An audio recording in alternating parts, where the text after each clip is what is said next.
Hey, how's it going, guys? Today I'm checking out the X-Gotti Note 10, available for under $100 online.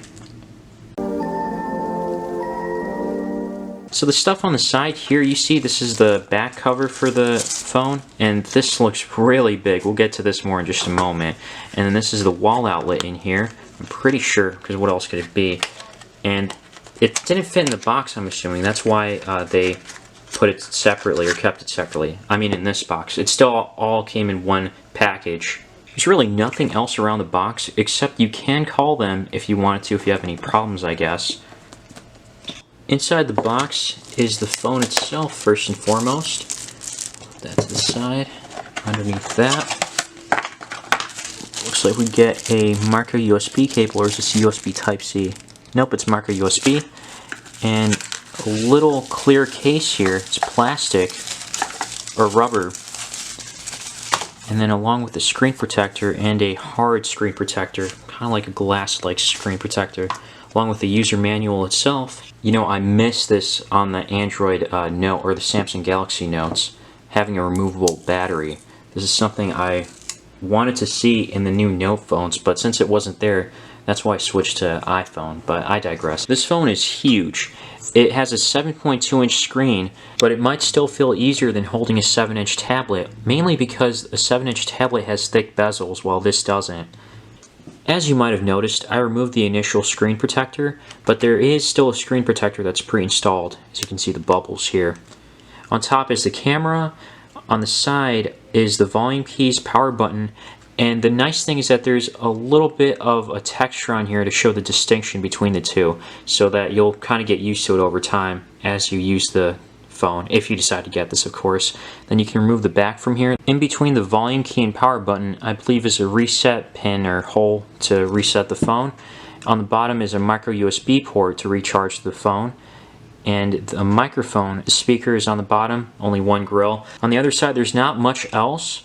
On the back are 3 cameras along with an LED flash, and then it shows you on this side that there is a SIM tray and a micro SD card slot if you take the back off. And by the way, this right here is not an actual scratch on the back plate. Luckily, it's just on the screen protector, as you can tell. So that's a relief. When I first saw that, I thought I was kind of worried. But not too much, because X-Gotti did send this out to me, so I do want to thank them for that. But yeah, here's the SIM tray, and again, the micro SD card slot. Also on the front, I forgot to mention, but there is a speaker on top. It's pretty hidden. They did a pretty good job of that. How could I forget? There's also a 3.5mm headphone jack right on top. The screen resolution is nothing impressive. It's 960 by 480, so I'm guessing you can play videos at least at 480p. But again, yeah, this can be seen as a little pixelated. I mean, I don't notice it because I have it at a decent distance from my phone, so I don't notice the pixels. But it's not like going to be too vibrant or like my iPhone that I have here, or, you know, just to name one. Again, this is tolerable because at least it's an IPS screen, not a TFT screen, so you don't have burned pixels anywhere. And overall, just like skimming through and going around, it seems pretty responsive.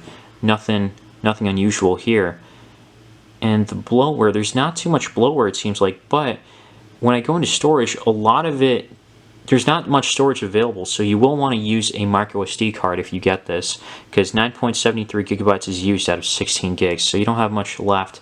And I don't know what's really taking a lot of that storage. I guess it's Android. Granted, I did take 2 pictures. That really shouldn't add up, and for some odd reason, there's a K-pop video on here. I have no reason, or I have no idea why that's on there. I'm not a K-pop fan, I don't listen to K-pop, so I'm wondering if they sent me a used unit, but I guess that's whatever. The pictures I took outside, none of it came clear, even though I was focusing on it, so the camera quality is just awful. But yeah, that can be a deal breaker in and of itself. And it looks like the front camera is better than the rear camera. I mean, they're both 5 megapixels, but if I were to take a picture here, this one looks most likely better. At least that's what it looks like. I mean, still nothing too impressive, but at least that, like, the front camera is better. Seriously, in the past year, I'm not a financial advisor. I just wanted to share my research as to why I'm all in on one stop. So I don't know if you noticed this. Oh, there you go. It wasn't able to expand before. I'm so glad that it can. I was so worried about that. Maybe it wasn't updated before. But yeah, it's able to zoom in. Unfortunately, there's still a slight black bar. It goes up to the notch, so that's, I wish it can just go all the way, because that's the benefit of having a 7-inch screen or a large screen. But there is one other way if you switch it in settings. Hold on one sec. And then you can triple tap to like kind of zoom in, and then that's kind of the only way I know that you can have it as a full screen right here. The speaker seems okay, just tinny, nothing too special. It seems like it gets pretty loud, so no problems there. And it can only play up to 480p. Hold on, let me get out of here. So yeah, 480p, and yeah, again, that's just a little unfortunate. I was hoping that this could be like, you know, maybe an HD resolution. You know, I'm getting this feeling as I'm using this phone that this isn't actually Android 9 like they say it is. Because I noticed that there's no multitasking, especially when I use YouTube. It doesn't come down to the side like to multitask like as you're navigating the screen or whatever.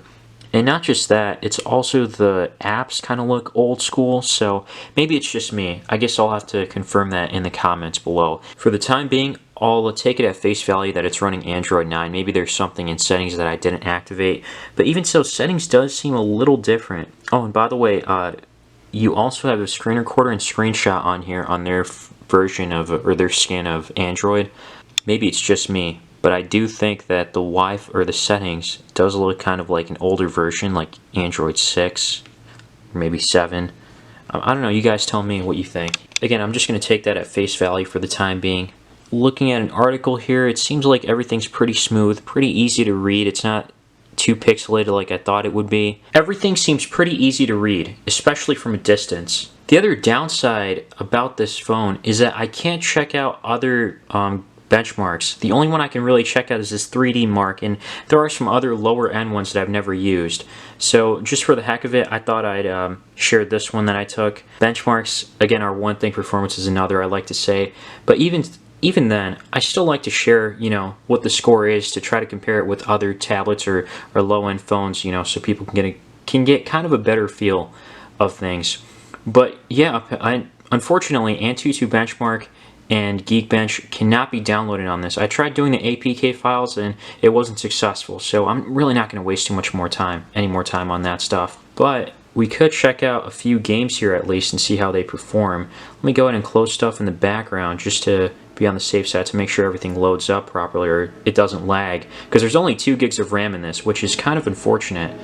2 gigs of RAM does seem pretty low because tablets now are starting to get 3 gigs of RAM. I noticed some stutters here and there, or like slight temporary freezes, like right there.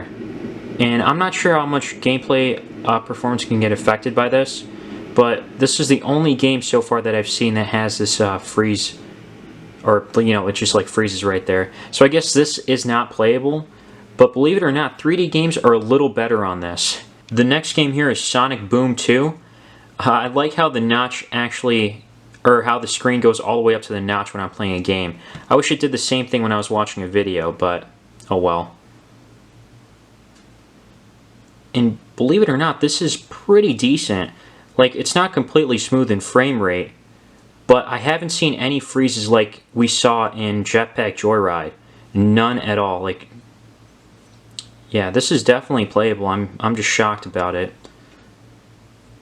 The other interesting thing is when I'm playing Fruit Ninja 2 here, the game looks buttery smooth. Look at that frame rate. I think it's getting like, what, 60 frames a second or something? If not 30? Look at how smooth this is. I'm like, astonished isn't the right word, but I can't find the right word for it. But I'm just surprised how like certain games don't run as well as others. But yeah, this is looking great. Holy cow. Now the last game here is COD Mobile. These are what the settings are set to. So this game looks like it's definitely playable. I do notice like the frame rate isn't really smooth. There can be a slight drop in frame rate.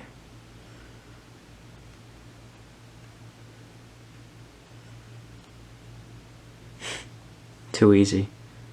Well, I've got auto aim on. So yeah, this is what it is. It's not too bad. Actually, like, performance, I'm a little more impressed than what I was expecting. I thought it was a little shady that they would try to block out the, what do you call it, the benchmarks from to stop people from being able to download it and see the benchmark performance. But overall, the performance seems pretty decent.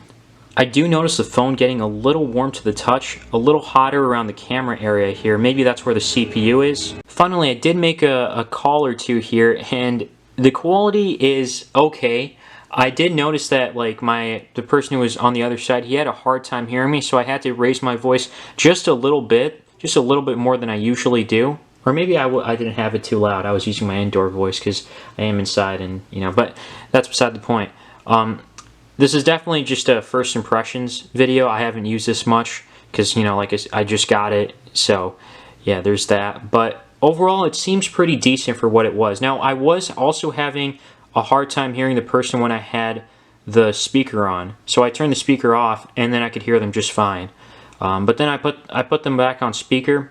I did it with 2 different people, and I had a fine time hearing it. So, like, 3 out of 4 times the speaker was fine. So... But again, I'll probably have to do more testing. But overall, my first impressions, this is kind of a mixed bag, this phone itself. I mean, it's kind of a love and hate thing for me, because I don't like how like screens don't go to like all the way to full screen. There's that little notch, and they only go up to 480p. And on top of that, I also don't like that how you can't test out other benchmarks. And I'm not sure if this is an authentic Android 9. That's the issues I have with it. But besides that, performance was decent. I can't think of any other phone to get at the price point that's this size. This is 7.2 inches. This is probably the biggest smartphone under $100 that I've ever seen. A large screen would be convenient if you're more of a reader, if you browse the web a lot, or if you watch videos and you don't mind watching it at 360 or 480p, and that's not going to be an issue. So yeah, this is a decent choice. Otherwise, I'd recommend checking out the X Gotti Mate 30, and there's also an Umi Digi. I can't remember the exact name of it, but they have a sub $100 phone or a $100 phone that I can't remember, but I'll link both of them down below, including this one. It's going to be in the description or in the comments. Let me know what you guys think, and leave a like if you found this video helpful, and subscribe if you want to see more.